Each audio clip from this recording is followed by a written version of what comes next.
Hi everyone, this is Biana, and I've got some hair advice for you today.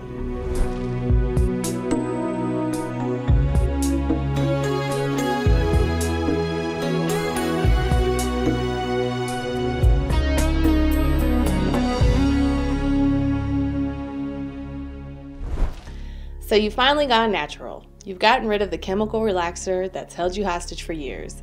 Kudos to you, you did it. And in this video, we are going to discuss some natural hair care myths. Because just because you've gone natural doesn't mean that you no longer have to follow a hair care regimen. Myth number 1, I don't have to shampoo my hair anymore. Okay, so I definitely believe in the whole shampoo less theory because over time shampooing tends to dry out the hair. Co-washing is what's coming up in most natural hair care discussions. This means using conditioner to wash the hair instead of shampoo. I believe that co-washing can be a good thing, but eventually you must shampoo your hair.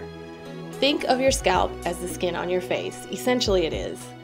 If we continue to only moisturize our face without actually cleansing it, what would happen over time?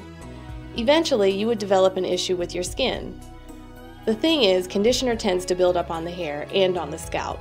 So giving the hair a vigorous shampoo at least every 2 weeks is completely necessary for a healthy scalp. Myth number 2, coloring my hair means that I'm no longer considered natural.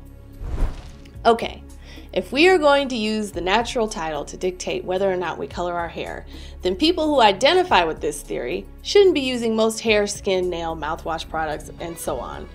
The ugly truth is, there are chemicals in most products. So unless you live on an island where you don't have access to these products, you'll never be 100% chemical free. It's enough of an accomplishment that you've gotten off the relaxer.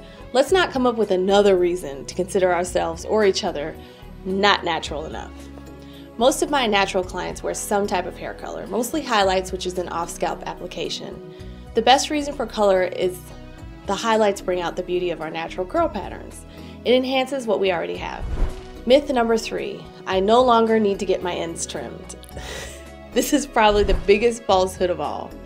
So you think because you don't flat iron your hair every week that your ends aren't splitting? That's not true at all. Your hair takes some wear and tear just being exposed to the natural elements.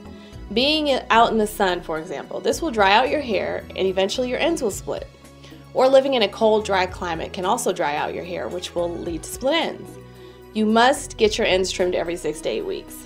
I can't begin to tell you how many women have come to me because their hair won't grow, and inevitably it always leads back to the fact that they think they should not get their ends trimmed because they wear their hair natural most, if not all of the time. Trimming off the split ends will also drastically reduce frizz in natural hair as well. Hopefully I've cleared up some of the top hair myths for natural hair. If you have any other natural hair care myths that you would like for me to discuss, please let me know. We'll see you next time.